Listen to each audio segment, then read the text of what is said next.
네, 앞서 2부에서 김근식 경남대 교수 연결해서 윤석열 대통령의 순방 외교 중간 평가를 좀 해봤는데요. 이번에는 윤건영 더불어민주당 의원의 평가를 좀 들어보겠습니다. 스튜디오로 직접 모셨는데요. 어서 오세요, 의원님. 네, 구로울의 윤건영입니다. 네. 자, 일단 오늘 새벽에 있었던 유엔 총회 기조 연설부터 좀 평가를 해주세요. 첫 유엔 연설인데요. 다소 미안한 말씀입니다만 좀 평이했다라는 평가를 내리고 싶어요. 평이했다? 예, 자유와 연대라는 키워드로 연설을 하셨는데 연설의 울림은 크지 않았다라는 거고 개인적인 평가는 자유와 연대라는 그 쉬운 단어를 그렇게 어렵게 쓸 수 있을까? 그건 무슨 말씀이세요? 난해하더라고요. 네. 연설문이 난해해서 한 두세 번 읽어보고 아 이런 뜻인가? 라고 해설을 해봤습니다. 혼자서. 근데 자유와 연대라고 하는 것은 윤석열 대통령이 이전부터 뭐 취임사부터 시작해서 되게 애용하는 핵심 개념 아닙니까? 맞습니다. 근데 좀 다소 아쉬웠던 게 이 연대라는 개념을 가지고 다자주의를 이야기하신 것 같아요. 지금 세계가 미국뿐만 아니라 모든 나라가 자국 중심주의로 흐르고 있거든요. 네. 그런 상황에서 우리가 다자주의로 연대하자라는 개념을 이야기하시려고 하는 것 같은데 네. 뭔가 확실한 게 없고 확고한 의지도 없고 구체적 방안이 보이지 않는 것 같아서 좀 대단히 좀 아쉬웠습니다. 근데 다자주의입니까? 예를 들어서 조금 전에 김건식 교수 같은 경우는 자유라고 하는 핵심 가치를 가지고 연대를 이야기하면 그건 자연스럽게 예. 어떤 신냉전 이렇게 연결이 되는 거 아닌가요? 맞습니다. 근데 저도 방송을 들었는데요. 신냉전 구조를 극복하기 위해서 자유와 연대를 이야기했다라고 하는데 어허. 이 자유와 연대를 이야기해서 자유주의 세력을 뭉치자라는 거거든요. 오히려 그게 신냉전 논리로 가는 맞습니다. 거예요. 신냉전으로 돌아가는 거 제가 앞서 모두에 말씀드린 것처럼 이렇게 난해한 연설문이 있나라는 말씀을 드렸고요. 두 번째로 좀 아쉬웠던 건 저는 국제 무대에서 한국 외교가 가장 경쟁력이 있는 부분은 가장 한국적인 것을 이야기할 때 경쟁력이 있다고 생각합니다. 예를 들어서 문재인 대통령 같은 경우는 5년 동안 계속 유엔 총회 연설을 하셨어요. 그때마다 하셨던 말씀의 요지가 한반도의 평화가 공고해지는 것이 세계 평화를 더욱더 탄탄하게 한다는 겁니다. 이 말은 뭐냐고 하면 세계 유일의 분단 국가로서 위험이 도사리고 있는 한국에서의 평화가 한반도의 평화가 세계 각국의 정상들에게 설명을 한 거죠. 그에 대한 공감대를 이끌어내서 한반도 평화 프로세스의 큰 동력이 됐던 건데 즉 대한민국의 이니셔티브를 평화로 설명을 했거든요. 네. 그런 부분들이 좀 보이지 않는 것 같아서 좀 아쉽습니다. 그 말씀 하셨으니까 이번 연설에서는 북한의 북자독권이지를 않았는데 이건 왜 그렇게 했다고 생각하세요? 모르죠. 난해하고 그래서 잘 모르겠는데 솔직하게 말씀드리면 근데 그게 뭐 저는 전략적 판단이라고 봐집니다. 지금 보면 근데 그 전략적 판단을 하더라도 그 다음 스텝이 무엇인가라는 것이 알고 있고 가지고 있어야 되는데 그게 안 보이는 것 같아요. 그 대통령실 관계자가 기자들한테 뭐라고 설명을 했냐면 이번 연설에서 핵무기를 비롯한 대량 살상 무기와 인권 문제를 언급한 게 북한에 보내는 간접적 메시지다. 이렇게 풀어서 설명을 했다고 하는데 이건 어떻게 받아들이세요? 그렇게 간접적으로 메시지를 왜 보내죠? 그냥 직접 얘기해도 되는데. 예. 그 핵무기 문제, 비핵화 문제를 그렇게 어렵게 설명할 이유가 없을 것 같은데 저는. 그러니까 저도 좀 약간 이해가 안 됐던 게 그 기조연설 하기 전에 뉴욕타임스하고 인터뷰를 보면은 북한 문제를 상당히 강도 높게 언급을 하잖아요. 그래서 저는 자연스럽게 이어질 줄 알았는데 또 일체 언급을 안 한단 말이에요. 전략적 판단이라는 것은 그냥 북한이라는 단어를 쓰지 말자라는 거였던 것 같아요. 오히려 무시 전략입니까? 예. 그게 오히려 저는 이번 연설에서 윤석열 정부 대통령실이 가지고 있었던 그런 전략 아닌가라는 생각이 들던데요. 얘기 나온 김에 그 윤석열 대통령이 뉴욕타임스 인터뷰에서 문재인 전 대통령을 두고 교실에서 특정 한 친구한테만 집착하는 학생 같아 보였다. 이렇게 평가를 했는데 어떻게 받아들이십니까? 그 현직 대통령께서 직전 대통령에게 그것도 집안도 아니고 집 밖에 나가서 그렇게 험담하는 모습이 저는 정말 볼썽사나웠습니다. 밖에 나가서 내 집사람 험담하는 것만큼 한심한 것이 없다고 생각하는데요. 거의 누워서 침 뱉는 그런 말씀을 하셨다는 생각이 들고요. 정권이 바뀌어도 저는 외교는 이어달리기라고 생각합니다. 문재인 정부의 외교적 성과를 그렇게 폄하하고 부정해서 과연 윤석열 정부가 얻는 게 무엇인가 라는 말씀을 드리고 싶고요. 자격지심이 있나 왜 그렇게 자꾸 문재인 대통령에 대해서 공격을 하시는지 저는 잘 모르겠는데 묻고 싶습니다. 윤석열 대통령에게 문재인 대통령은 어떤 존재냐.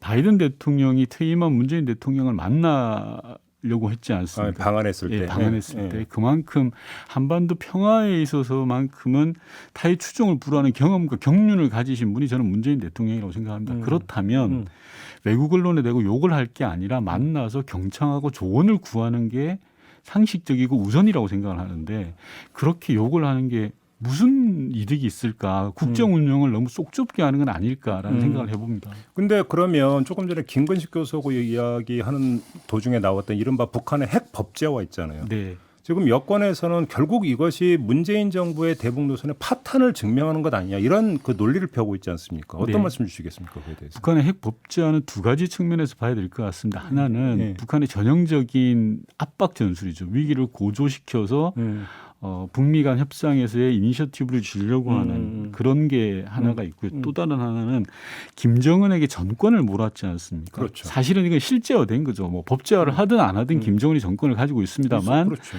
김정은 위원장에게 법적으로도 정권을 몰아준 건데 이게 어떻게 보면 야 단판하자라는 뉘앙스로도 저는 익힙니다. 오히려 협상에 정권을 준 걸로도 이해할 수 있다. 예, 해석을 하기에 따라서 그래서 물론 북한에서 핵을 법제화할 정도로 지금 우리 대한민국을 압박하고 미국에 있어서 우방국들을 압박하는 것은 그 자체는 대단히 잘못된 거죠. 이거는 뭐 비판받아야 마땅한 일입니다만 그거에 대한 쏙뜻을 정확하게 분석하고 갈 필요가 있겠다라는 오히려 말씀입니다. 협상의 여지가 그럼 더 커진다 이렇게 보시는 겁니까? 협상의 여지가 더 커진다라기보다는 저는 대한민국과 미국을 압박하기 위한 수단으로 사용된 것 아닌가라고 보는 겁니다. 조금 전에 김근식 교수는 지금 이렇게 나와버리면 이전의 협상 전략이나 그러니까 접근법 가지고는 안 먹힐 거다 이렇게 그 진단을 하던데. 그 부분에 대해서는 일정하게 저도 동의되는 부분들이 있습니다. 그래서 북한 핵 부분에 대해서 만약에 미 측과 대한민국 정부가 더 이상 계속적으로 손을 놓고 있으면 새로운 국면이 열릴 수도 있다라는 생각이 듭니다. 새로운 국면이라는 건? 그러니까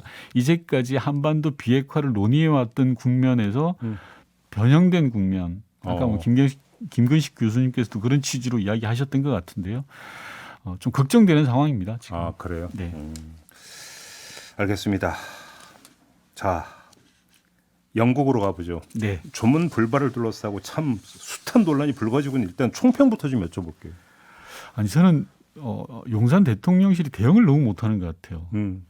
첫 번째 조문이 안 됐을 때 교통이 막혀서 그랬다라고 이제 해명을 했는데 그래서 국민들의 의구심을 더 키운 거지 않았습니까? 그리고 두 번째 해명이 윤석열 대통령이랑 같은 시간대에 도착했던 정상들은 다 조문을 못했다라고 했는데 그것도 거짓 해명으로 드러났죠. 국민들은 조문 외교에 조문이 빠진 것을 비판하고 있거든요.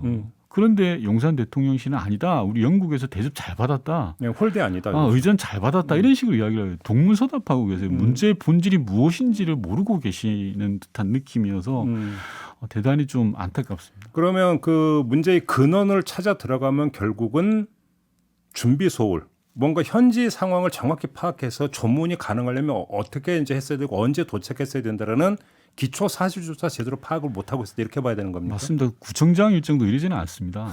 네. 듣는 구청장 기분 나쁠 수 있는. 아니 뭐 비교를 하면 그렇다는 거고요. 네. 그래서 대통령이 정상 외교로 하면 선발대, 답사단 다 있지 않습니까? 있죠. 선발대가 왜 갔겠습니까?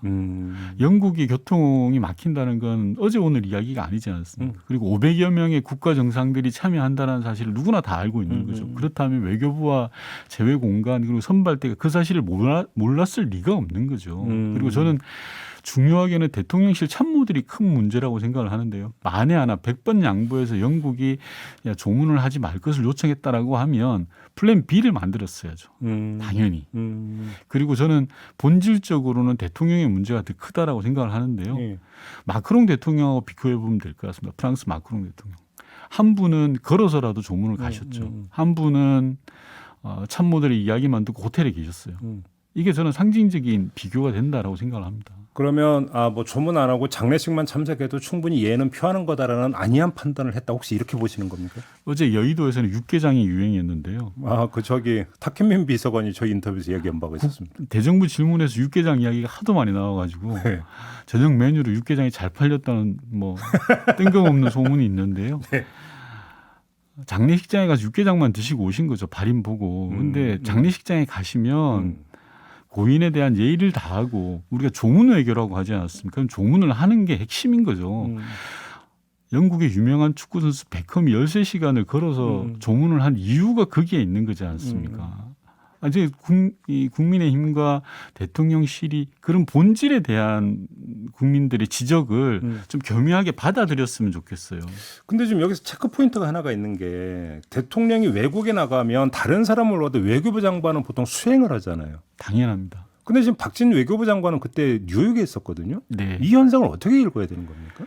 보다 중요한 무엇인가에 대한 미션을 받았다라고밖에 해석되지 않고요. 그거 말고는 해석이 안 되는 거죠. 예, 외교부 장관은 외교 현장에서 대통령을 수행하고 참모하는 1급 비서고 지근거리에서 모셔야 됩니다. 영국에 없었다는 건 이해가 되지 않는데 아마 뉴욕에서 이번 대통령 유엔 방문 일정을 사전 선발 때처럼 지금 다니고 계시는 것 같아요. 외무장관 회담을 쭉 하고 계시는 게. 근데 저는 그것도 이해가 안 되는 게 그것도 사실 미리 다 끝났어야 되는 거 아닌가요? 맞습니다. 그러니까 이게 이번 대통령의 영국 조문 외교의 허투른 준비를 단적으로 보여주는 건데요. 너무 준비가 안 돼 있어요. 그래. 네. 그 박진 외교부 장관이 뉴욕 가가지고 일본 외상 만났죠. 네. 그러니까 지금 한일 정상회담이 열리는지 안 열리는지 이것도 약간 좀 묘연한 부분이 있는 것 같은데 그럼 흔쾌히 합의됐다는 애당초 발표 자체가 과속이었다 이렇게 봐야 되는 겁니까? 정상 간의 만남, 정상 외교는 시시콜콜한 것까지 다 합의합니다. 예를 들어서 한미 정상회담이라고 하면 한미 정상회담을 하기로 했다라는 것을 언제 발표하자는 것까지 합의를 합니다. 보통 동시 발표죠. 보통. 맞습니다. 동시에 발표를 하죠. 그런데 이번에는 용산 대통령실에서 구체적으로 발표를 했거든요. 회담 시간은 30분이고 약식 회담으로 하겠다라고 했는데 그 즉시 일본 정부는 아니다라고 이야기를 했습니다. 현재까지 흐름으로 보면 용산 대통령실이 합의를 파기한 것 같아요. 두 가지 중에 하나입니다. 만약에 합의가 됐다라고 하면 공명심에 들뜬 한 사람이 자기가 잘했다라는 걸 과시하기 위해서 일을 틀어지게 만든 거고요. 그럴 수도 있는 겁니까? 발표해버린 상대국이 있는데 발표 안 해야 될 걸 발표를 한 거니까요. 네. 만약에 합의가 안 됐다라고 한다면 네. 우리가 매달리는 것을 여지없이 보여줌으로써 아마추어 외교의 그렇죠. 난맥을 보여준 겁니다. 어떤 것이든 간에 외교 현장에서는 진짜 보기 힘든 그런 나쁘끄러운 상황이 벌어진 겁니다. 그렇죠. 이게 이제 최종적으로 그래서 한일 정상회담이 성사가 되는지 안 되는지까지 사실은 보고 이제 이야기가 돼야 되는 부분인데 뭔가 과정이 이전의 어떤 그 전례하고는 너무나 좀 달라가지고 말 그대로 외교 참사입니다. 그래요. 외교 사고가 일어난 거고요. 누구는 좋게 표현해서 밀당이라고 이야기하는데 밀당을 이렇게 하는 경우가 어디 있습니까? 사고죠. 하나만 더 여쭤볼게요. 한덕수 총리가 지금 어제 그제 이틀 연속으로 지금 그 국회 답변이 논란이 되고 있는데 박진 외교부 장관이 수행하지 않고 있는 것도 모르고 있었고 런던 도착 시간도 오후 3시에 39분이다 1시로 얘기했더라고요. 그럼 총리는 기본도 지금 그러니까 파악을 못하고 있다는 얘기가 돼버리는 거죠. 총리는 대통령이 부재한 상황에서 국정을 총괄하는 분이시죠. 국정의 제2인자입니다. 책임 총리라는 말 들어보셨지 않습니까? 그만큼 국정 운영에 있어서의 한 축입니다. 그리고 실제 우리 헌법에 따르면 총리의 권한이 막강합니다. 그런데 대정부 질문상에서 나타나는 총리의 모습은 전혀 그게 아니죠. 이런 말씀 드려서 좀 외람됩니다만 소위 바지 사장이다 이런 말씀하지 않습니까? 실권도 없이 그런 모습으로만 비춰지고 있는 것 같아서 너무 아쉽고요. 총리의 역할이 분명히 있거든요. 그런 부분들을 전혀 몰각하고 계시다. 그리고 그런 권한을 주지 않은 것은 아닌가라는 생각이 듭니다. 왜냐하면 총리는 대통령을 잘 만나야 총리가 제대로 일을 할 수가 있거든요. 그렇죠. 즉 대통령의 권한을 어느 정도 내어줄 거냐. 자, 내 팔을 하나를 내줄까? 아니면 양쪽 팔을 다 내줄까? 이런 것들에 따라서 총리의 역할이 정해지는 경우가 많은데요. 그 부분은 용산 대통령실에서 잘 판단해야 될 영역 아닌가 싶습니다. 알겠습니다. 우리 윤건영 의원 모신 김에 이 문제까지 좀 마저 여쭤보죠. 이제 국정감사가 이제 시작이 되지 않습니까? 국민의힘에서 문재인 전 대통령을 증인으로 채택해야 한다고 주장을 하고 있던데 어떤 말씀 주시겠습니까? 정말 대꾸할 가치가 없는 정치 공세라고 생각을 하고요. 문재인 대통령을 흠집내기 위한 끝판왕 같습니다. 저는 국민의힘 몇몇 의원들이 이 국정감사의 증인으로 채택하겠다라고 말씀을 하신 것 같은데 네. 국민의힘 지도부가 나서야죠. 당 대표의 역할은 이렇게 말도 안 되고 정치를 코미디로 만드는 것에 대해서 단호하게 끊어주셔야 됩니다. 그게 국민의힘 당 대표가 할 역할이라고 생각하고요. 예. 이번에 뭐 주호영 원내대표도 새롭게 되셨고 또 정진석 비대위원장도 상식이 있으신 분이니까 저는 뭐 상식적으로 판단하지 않을까 싶습니다. 지도부가 그러니까 정확히 정리를 해야 된다. 예. 알겠습니다. 자, 이렇게 마무리하죠. 고맙습니다, 의원님. 네. 더불어민주당의 윤건영 의원이었습니다.